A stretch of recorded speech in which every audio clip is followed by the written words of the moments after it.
নমস্কার বন্ধুরা। আমাদের সঙ্গে থাকা মুঠোফোনটি এখন আমাদের জীবনের একটি অবিচ্ছেদ্য অঙ্গ হয়ে উঠছে। প্রতিদিন ঘন্টার পর ঘন্টা আমরা মোবাইলের সঙ্গে কাটাই। কিন্তু একটা প্রশ্ন এখন সকলের মনেই উকি মারছে, মোবাইল ফোনের রেডিয়েশন কি ক্যান্সার ডেকে আনে? এই প্রশ্ন একদম অহেতুক নয়। কারণ মোবাইল ফোনে সবসময় রেডিও ফ্রিকোয়েন্সি রেডিয়েশন ছড়ায়। তবে এটা নন আয়নাইজিং রেডিয়েশন, মানে এটি এক্স রে, গামা রশ্মির মতো অত শক্তিশালী নয় যে সরাসরি ডিএনএ ভেঙে ক্যান্সার সৃষ্টি করবে। তাহলে আপনার মনে প্রশ্ন জাগতে পারে, এটা সম্পূর্ণ নিরাপদ? না, সম্পূর্ণ নিরাপদ তা বলা যায় না। গবেষণায় দেখা গেছে দীর্ঘ সময় মোবাইল ফোনে কথা বললে বা ফোন খুব কাছে রাখলে আরএফ রেডিয়েশন শরীরের টিস্যুতে সামান্য গরম ভাব তৈরি করতে পারে। তবে এখন মোবাইল ফোনের রেডিয়েশন ও ক্যান্সারের মধ্যে কোনো সরাসরি যোগ স্থাপন করা সম্ভব হয়নি।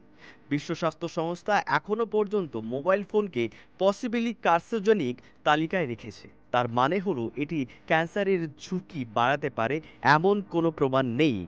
তাই সতর্কতা জরুরি। যেমন ফোনে কথা বলার সময় ইয়ারফোন বা স্পিকার ব্যবহার করুন। রাতে ঘুমানোর সময় মাথার পাশে ফোন রাখবেন না। অপ্রয়োজনে ফোন ব্যবহার কমান, বিশেষ করে শিশুদের ক্ষেত্রে। তথ্য জানুন, আতঙ্কিত নয়, সচেতনতা করুন। এই ধরনের আরো বিজ্ঞান ভিত্তিক ভিডিও পেতে পুনর্জন আয়ুর্বেদ বাংলা সাবস্ক্রাইব করুন, শেয়ার করুন। সুস্থ থাকুন।